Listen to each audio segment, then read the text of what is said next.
যে কোথাও ইভটিজিং হচ্ছে বা জড়ো হয় বা বখাটে ছেলেপেলের উৎপাত থাকে, তাদেরকে আমরা আইনের আওতায় নিয়ে আসবো। না, আমাদের মূল উদ্দেশ্য জেলা পুলিশ নেত্রকোনার পুলিশ সুপার হিসাবে আমি বিভিন্ন স্কুল, কলেজ, মাদ্রাসা, মন্দির এবং মসজিদেও আমরা বিভিন্ন সচেতনতামূলক প্রোগ্রামগুলা করে থাকি। এখানে মূলত মাদক, অনলাইন জুয়া, ইভটিজিং, বাল্যবিবাহ, নারী নির্যাতন নিয়ে আমরা কথা বলি।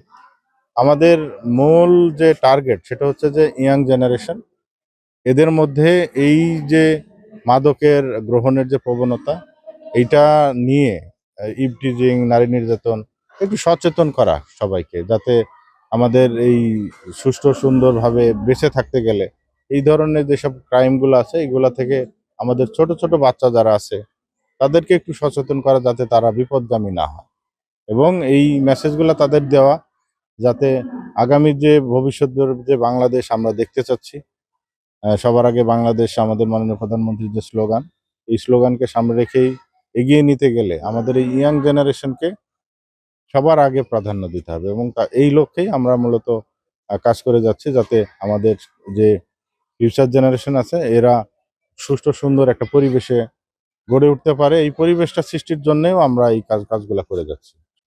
আমি আমাদের ভারপ্রাপ্ত কর্মকর্তা যে আছে এখানে, তাকে অলরেডি নির্দেশনা দিয়েছি।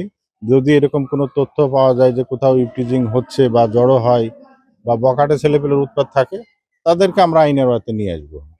আইন তার নিজস্ব গতিতে চলবে। এখানে কাউকে আমরা কোনো বিষয়ে ছাড় দেব না। আপনারা জানেন যে এখানে আমরা বিট নিয়েও কাজ করতেছি। আমাদের যে বিট পুলিশিং যে সিস্টেমটা আছে সেটাকেও অ্যাক্টিভেট করা হয়েছে, যাতে এই ধরনের অপরাধগুলো সংঘটিত না হয়। আর যদি হয়ও সেক্ষেত্রে আমরা আইনানুগ ব্যবস্থা নিচ্ছি।